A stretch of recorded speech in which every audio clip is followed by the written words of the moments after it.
According to the Testament of Adam, we should be praying between 4 o'clock and 5 o'clock every morning and evening for healing, for restoration,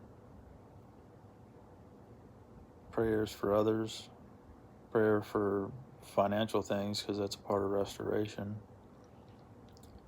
If you ever have been wronged, it's your right to pray to our Father and Messiah, Yeshua, Yahweh, Elohim, for that restoration and spiritual restoration, as well as physical, financial, and any healing that must be done in your body or for others.